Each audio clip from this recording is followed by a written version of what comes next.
secara langsung kurangnya kita komitmen kita dalam maintenance itu akan mempengaruhi kapasitas produksi kita. Contohnya ketika peralatan-peralatan kita sudah tidak optimal lagi, itu akan bisa, yang paling parah adalah menghentikan proses produksi kita sehingga meningkatkan jam berhenti. Kemudian bisa juga menurunkan kapasitas peralatan sehingga kapasitas produksi kita menurun, dan juga bisa juga mengurangi kualitas produk yang kita produksi. Selain itu juga tentunya akan meningkatkan produk reject yang kita hasilkan. Dan selain itu, dalam konteks pabrik gula, kurangnya maintenance pada peralatan yang ada akan juga mengurangi rendemen produksi kita sendiri juga. Sehingga perlu adanya nilai optimum kita melakukan komitmen dalam maintenance ini.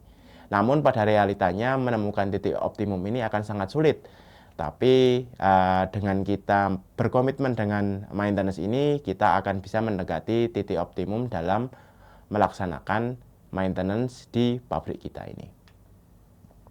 Selain dari produksi, maintenance juga sangat berhubungan dengan safety, karena kegagalan dalam permesinan bisa menyebabkan kecelakaan yang mengakibatkan cedera atau fatality pada personil.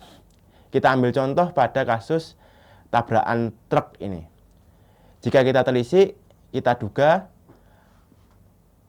aksiden atau tabrakan truk ini bisa disebabkan ada beberapa hal. Yang pertama, mungkin truk ini remnya blong atau bannya sudah tidak sesuai dengan standar, atau juga lampunya tidak menyala dengan baik, atau sinyal-sinyal suara horn tidak bekerja dengan baik. Itu kecelakaan-kecelakaan yang disebabkan oleh maintenance yang tidak optimal, sehingga menyebabkan peralatan ini tidak optimal, sehingga ketika terjadi keadaan darurat, dia tidak bisa merespon dengan sesuai dengan keinginan kita. Walaupun demikian, kecelakaan tidak hanya dipengaruhi oleh maintenance saja, bisa saja personilnya tidak memperhatikan SOP yang ada. Misalkan ketika mengendarai truk ini, dia melebihi kecepatan maksimal, atau truk ini dimuati muatan yang berlebih dari standar SOP yang ada, atau mungkin SOP-nya yang salah. SOP-nya melebihi dari standar kemampuan truk ini sendiri.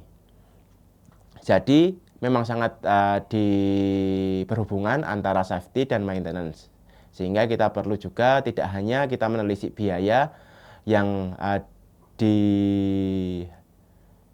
terdampak oleh maintenance, tapi juga mungkin maintenance ini juga berdampak pada safety personil di lingkungan pabrik kita. Selain itu juga maintenance sangat berhubungan dengan lingkungan.